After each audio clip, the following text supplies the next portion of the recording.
আসসালামু আলাইকুম। আশা করি সকলেই ভালো আছেন। অনুবাদ আর্তগুল ইউটিউব চ্যানেলের আরো একটি ঐতিহাসিক ভিডিওতে আপনাকে স্বাগতম।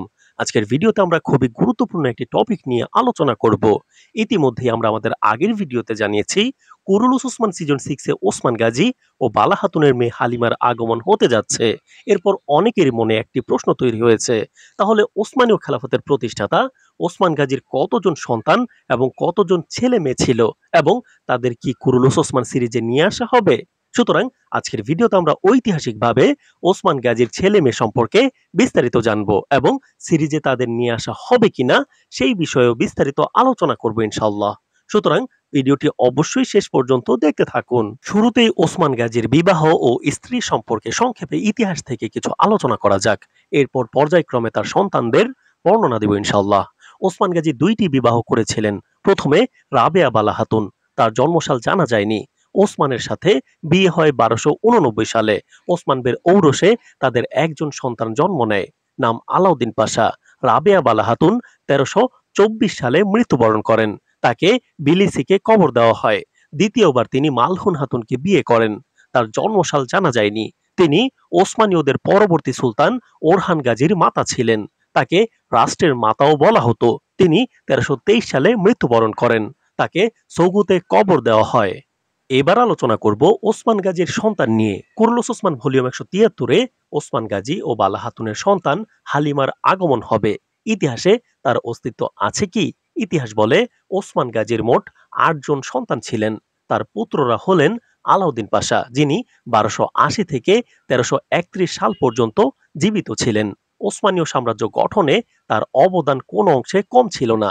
নিজে সুলতান না হলেও নিরহংকারী হয়ে নিজ ভাই সুলতান ওরহানকে সাহায্য করেছেন মৃত্যু পর্যন্ত। ওসমান গাজীর দ্বিতীয় ছেলে হচ্ছে সুলতান ওরহান। তিনি 1281 থেকে 1362 সাল পর্যন্ত জীবিত ছিলেন এবং বাবা সুলতান ওসমান গাজীর মৃত্যুর পর বাবার হাতে তৈরি হওয়া ওসমানীয় খেলাফতের দায়িত্ব গ্রহণ করেন। সফলতার সাথে মৃত্যু পর্যন্ত সুলতানের দায়িত্ব পালন করেন এবং অনেক দুর্গ জয় করেন। এর পরের সন্তান হলেন কোবান মালিক। তিনি 1290 থেকে 1366 সাল পর্যন্ত জীবিত ছিলেন।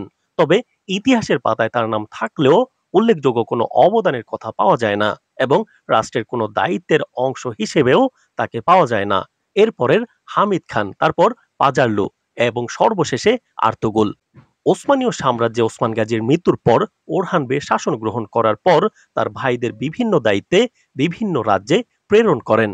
ওসমান গাজীর একমাত্র কন্যা হলেন ফাতিমা। তবে ইতিহাসে বালা খাতুনের গর্ভে একটি সন্তানই হয়েছিল, তার নাম আলাউদ্দিন। কিন্তু সিরিজে বালা খাতুনের গর্ভে হালিমার জন্ম দেখিয়েছে এবং আগামী পর্বে তার আগমনও দেখানো হবে। তবে ইতিহাসে তার কোনো অস্তিত্ব পাওয়া যায় না।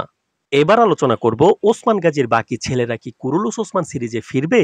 পরিচালক মেহমেদ বোজদাক সব সময় ইতিহাসের বিপরীতে চলে। যেমন তিনি কুরুলুস ওসমান সিরিজে ধীরে ধীরে ঐতিহাসিক আলবদের বিদায় করে মন গড়া কিছু চরিত্রের আগমন করিয়েছে এবং ব্যাপক সমালোচনার শিকার হচ্ছে।